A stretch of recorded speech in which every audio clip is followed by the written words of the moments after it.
गौतम है। मैं कहानी सुनाने आया हूँ। आपको 3 रचनाएं सुनाऊंगा, अगर 10 मिनट में सब हो गया, नहीं तो चला जाऊंगा। पहली रचना का नाम है भीड़। शब्द कहेंगे जो कहना है। रात को सोते समय नारों की आवाज मेरे कान में गूंजती है, लेकिन मैं उसे नजरअंदाज करके सो जाता हूं। जिस मोहल्ले में मेरा घर है, उस मोहल्ले में रहने वाले लोग किसी और मोहल्ले में जाके कोई और रूप धारण कर लेते हैं। सालों से साथ रह रहे पड़ोसी अनजान लगने लगते हैं, लेकिन मेरे घर के सामने वाली गली से निकल रही भीड़ मेरे घर नहीं आ रही। इसीलिए शायद उसके नफरती नारों को नजरअंदाज करके मैं सो जाता हूं। लेकिन मेरा ही एक दूसरा रूप किसी और मोहल्ले में जाग रहा है, डर से कांप रहा है। मेरे दोनों घरों के बीच कुछ ही गलियों का फर्क है। इनमें से एक घर में पैदा होने की सजा यह है कि गद्दारों की फहरिस्त में मेरा नाम लिख दिया गया है। कुछ दिनों पहले तक कपड़ों से गद्दारों की पहचान होती थी, अब शायद नाम से की जा रही है। वतन परस्ती के चलते वेशभूषा तो बदल ली मैंने, अपनी पहचान कैसे बदलूं? एक घर में मुझे नींद नसीब नहीं होती और दूसरे घर में मैं जाग नहीं पाता। एक घर में दहशत भरी है और दूसरे घर में बेबसी। एक घर के सामने से भीड़ निकलती है, दूसरे घर पहुंचती है। आग दोनों घरों में लगती है, साथ में भीड़ भी जलती है।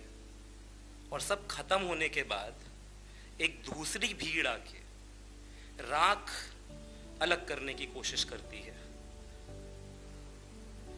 लेकिन सबके नाम और चेहरे, संस्कृति और कपड़े नफरत की आग में मिट चुके हैं और हम सब अभी भी अपने घर में सो रहे हैं।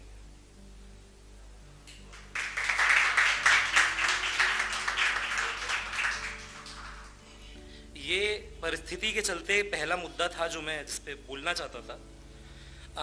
हम सब ज्यादातर लखनऊ में ही रहते हैं। लखनऊ में कई ऐसे लोग हैं शायद जिन पे हमारी नजर पड़ती है और फिर से हम उन्हें नजरअंदाज कर देते हैं। So as an artist I really like to put light on things, जिन चीजों को हम नजरअंदाज करते हैं।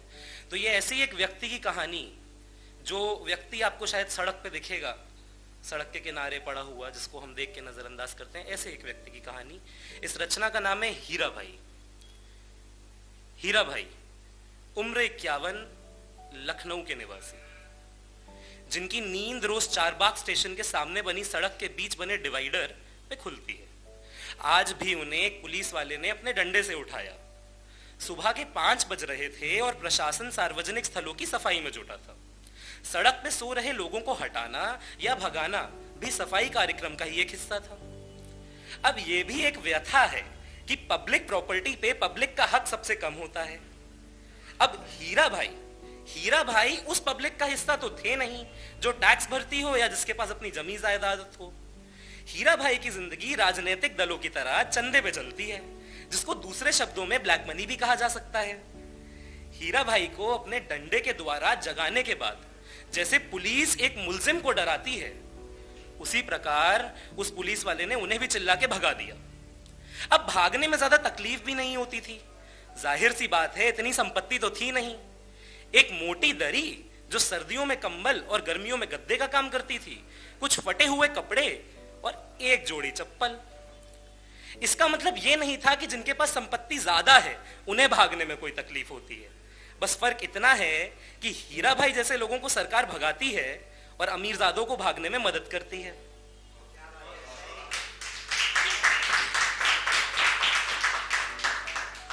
सुबह उठने के बाद हीरा भाई के लिए चुनौती यह नहीं है कि आज नाश्ते में क्या खाएं। चुनौती यह है कि दिन में एक बार नसीब हो रहा खाना किस समय खाएं। कुछ घंटों बाद दिन की बोनी तो चारबाग स्टेशन के सामने बनी ट्रैफिक लाइट पे हो जाती है। लेकिन बाजार में आजकल प्रतियोगिता बढ़ गई है।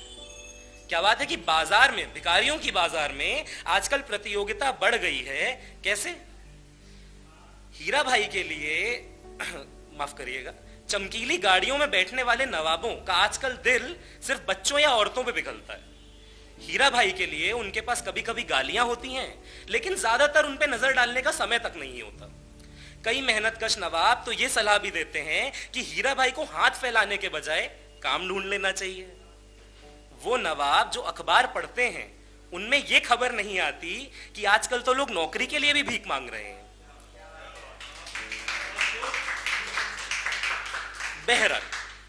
बहरहाल दोपहर तक किसी तरह थोड़ा पैसा इकट्ठा हो जाता है और हीरा भाई गायब हो जाते हैं। पता नहीं कहां चले जाते। चंदा मांगने वाले किसी साथी को भी नहीं दिखते। अगले दिन हीरा भाई की तस्वीर अखबार में छपती है, वही जो नवाब पढ़ते हैं। चंदा मांगने वाले साथी को एक अखबार मिल जाता है।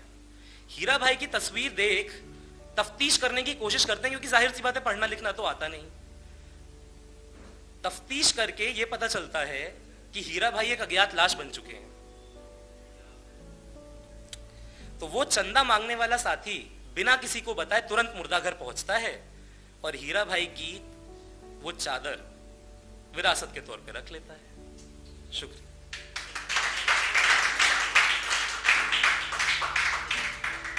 मेरा ये वाला सुनाने का प्लान नहीं था, लेकिन जी जो ऑडियंस है, it's a male audience and as a man I want to address all the men here. है ना, हम सब लाइक औरतों को बहुत बताते हैं कि औरत होने का क्या मतलब है।